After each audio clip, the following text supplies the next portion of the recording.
오늘의 사연 지금 바로 시작해 볼게요. 안녕하세요. 30대 초반의 회사원입니다. 지금은 주임이라는 직함 달고 회사에서도 자리를 잡으니 어느 정도 안정이 되어 간다는 기분이 듭니다. 물론 앞으로 결혼도 해야 하고 통장 잔고를 보면 앞으로 결혼이나 할 수 있을까 하는 걱정이 들기도 하지만 나름 열심히 버티며 살고 있습니다. 지금은 다른 회사로 이직해서 없는 분이지만 제가 회사 처음 입사 후에 적응 못하고 헤매고 있을 때 도와준 사람이 있습니다. 저한테는 은인 같은 존재이지만 과장님이 다른 회사로 이직한다고 했을 때 얼마나 안도를 하게 되었는지 말할 수 없는 큰 비밀을 가지고 있었는데 그렇게 떠나버려서 한편으로는 마음의 짐을 놓아버린 것 같아 후련하고 한편으로는 미련이 남기도 하네요. 정확히는 과장님에게 실수를 한 게 아니고 과장님 와이프와 있는 일이라 더더욱 말할 수 없는 비밀이었지요. 이 기회를 빌어서 사연으로나마 이 이야기를 한번 해보려고 합니다. 과장님의 와이프는 사무실에서 처음 보았습니다. 같은 회사를 다니고 있는 사람은 아니었어요. 아무것도 모르는 신입 초짜 시절이니 매일 하는 것마다 실수투성이에 욕먹기가 부지기수였습니다. 매일같이 혼나고 잔소리 듣는 게 하루 일과였으니 자존감도 떨어지고 회사 적응하기가 참 힘들었지요. 과장님의 아내분을 처음 보게 된 그때도 지금은 과장님 빈자리 꿰차고 있는 대리한테 탈탈 털려서 의기소침해져 있는 상황이었습니다. 그런데 과장님이 저를 또 자기 자리로 따로 호출을 하더라고요. 대리한테 혼나다 못해 그 윗선에서 또 욕을 먹겠구나 하고 한참 긴장을 하고 있었습니다. 과장님이 미간에 주름을 잔뜩 잡고는 컴퓨터 화면을 바라보고 있었거든요. 내가 또 무슨 실수를 했나? 머릿속에 온갖 가지 생각이 오고 가는데 과장님이 제가 온 걸 눈치채더니 저한테 고생이 많다면서 비타민 음료수 한 병을 건네주셨습니다. 아내가 챙겨 먹으라고 아침 해준 건데 제가 너무 기운이 없어 보인다고 저한테 준다고요. 긴장을 잔뜩 해서 뻣뻣해져 있는데 농담 섞어가면서 음료수를 건네주니 긴장이 다 풀리더라고요. 매일같이 혼나다 보니 눈치도 보이고 의기소침해져 있었는데 처음에는 다 그런 거라고 그렇게 혼나면서 배우는 거라고 하면서 격려를 해줬습니다. 이 사무실 안에서 제가 했던 실수 안 해본 사람 없다고 저를 혼내는 대리마저도 사원 때는 자기한테 가루가 되도록 혼나면서 배운 거라고 하면서요.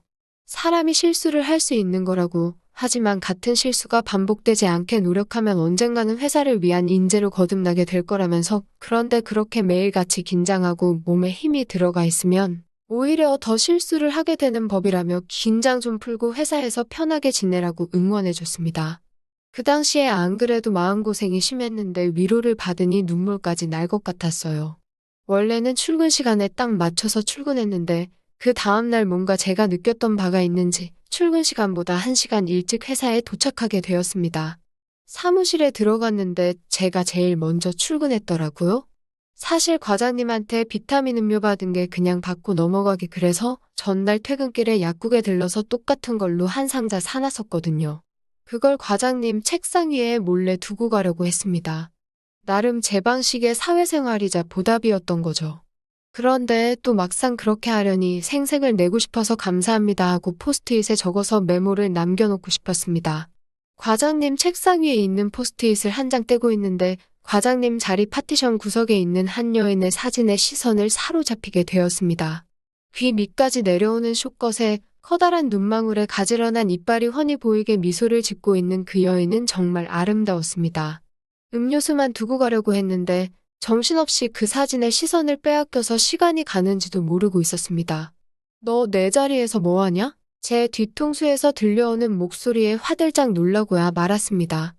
과장님이 출근을 하신 거였어요. 메모 적어놓고 몰래 드리고 가려고 했는데 책상 한 구석 여인에게 시선을 빼앗겨 과장님이 들어온지도 모르고 그 자리에 가만 서 있다가 들켜버린 거였어요. 제 손에 있는 음료수를 보더니 뭘 이런 걸 다 가지고 오냐고 하면서 생각해서 사온 거니까 어쨌든 잘 마시겠다고 하더군요. 제 시선이 사진을 향해 있는 걸 눈치챈 과장님이 사진 속 여인이 자기 와이프라는 걸 알려주더라고요.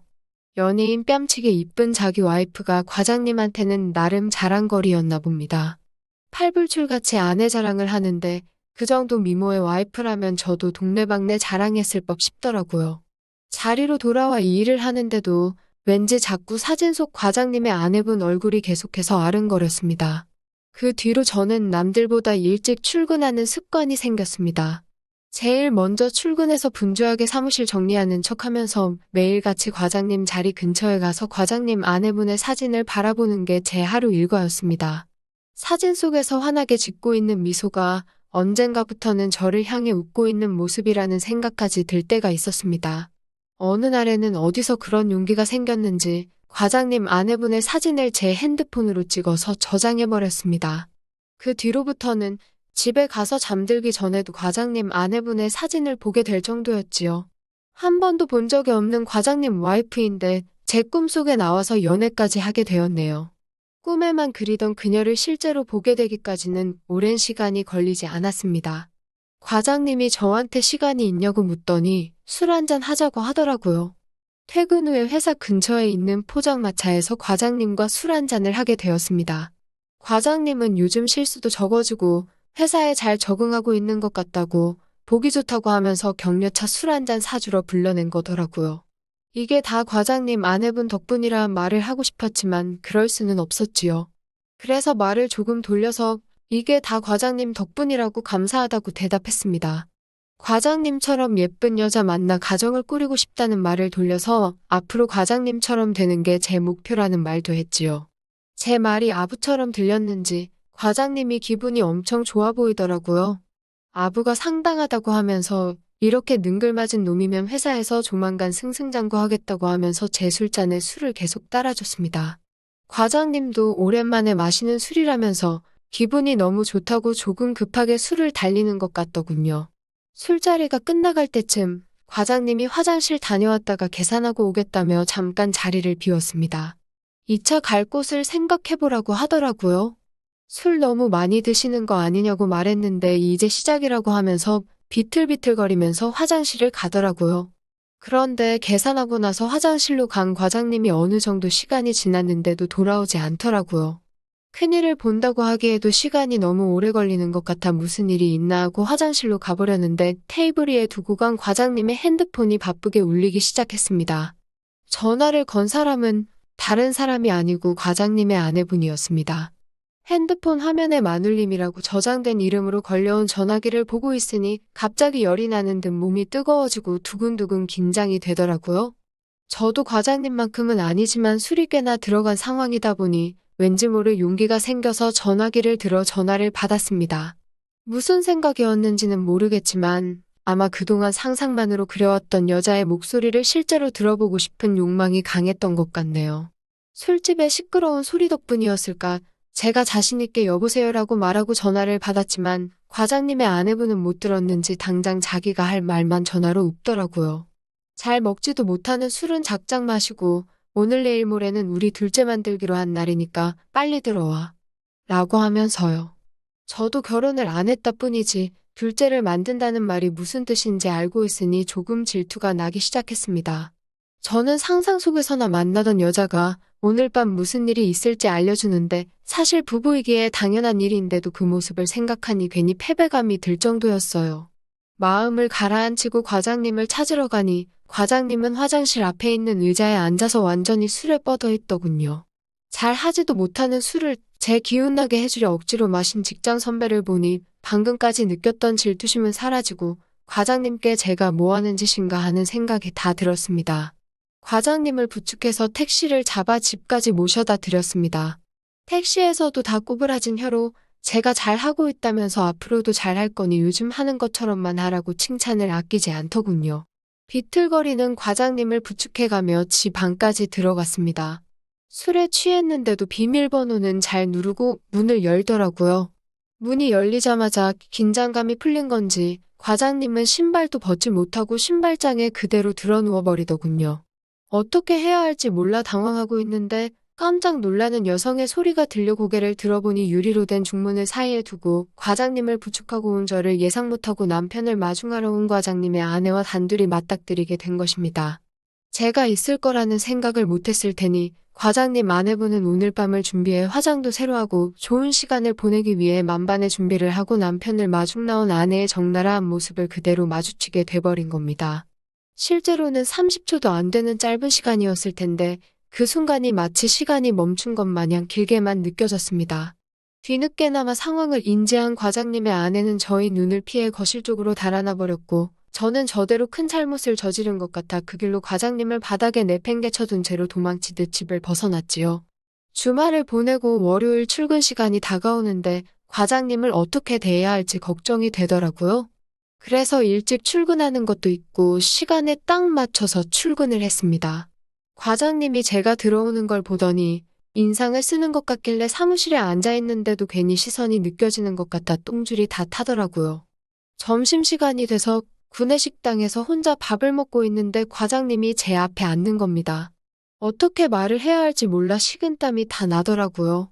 그런데 과장님은 아무 일도 없었던 것 마냥 그날 집에는 잘 들어갔냐고 하는 겁니다. 자기는 아무 기억도 안 나는데 정신 차리니까 집이었다고 껄껄거리면서 말이지요. 천만 다행이었습니다. 과장님 아내분도 과장님한테 그날 일에 대해서는 따로 아무 말도 하지 않았던 것 같더라고요.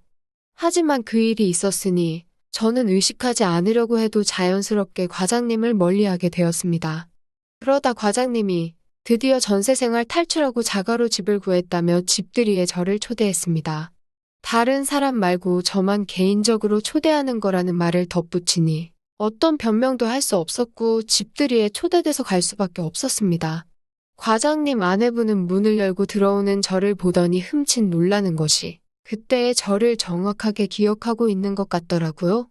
과장님은 그런 비하인드 스토리를 모르니 아내를 처음 본다 생각하고 저에게 소개를 해줬습니다.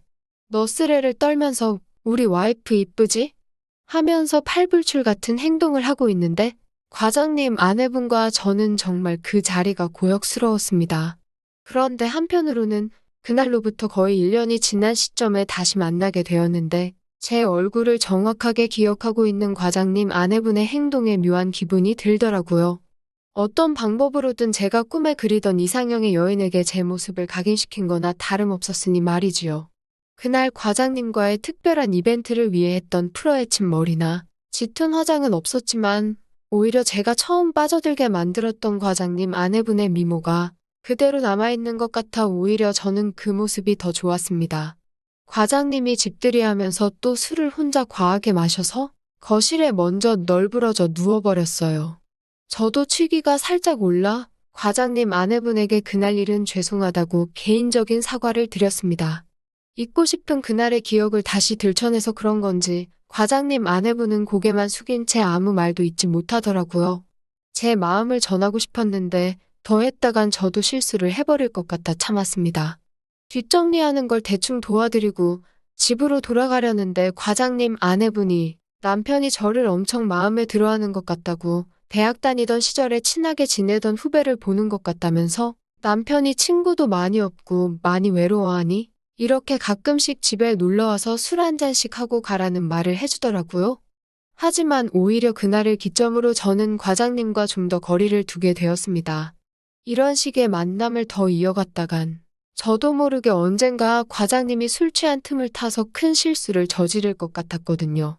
그날 집들이에 가서 같이 찍은 사진까지 해서 제 핸드폰에는 과장님 아내분의 사진이 한 장 더 늘어나게 되었습니다. 그리고 제 머릿속에 사진처럼 영원히 간직될 그날 과장님 아내분의 모습까지 함께 말입니다. 과장님이 다른 회사로 이직하게 되었을 때 그때도 죄책감에 작별 인사조차 제대로 하지 못했습니다. 그리고 저는 몇 년의 시간이 지난 지금도 아직도 자기 전에 과장님 아내분의 사진을 보고 잠에 들 때가 있습니다. 저를 이 자리까지 올 수 있게 도와준 은인에게 아직도 큰 잘못을 저지르고 사는 듯한 기분이 들 때가 있어요. 그래도 그날의 일은 저만의 소중한 추억으로 제 마음속에 영원히 간직해보려 합니다. 언젠간 그녀를 놓아줄 날이 오게 되겠지요. 그때까진 계속 이렇게 그날의 모습을 영원히 추억하고 싶습니다. 오늘의 사연은 여기까지네요.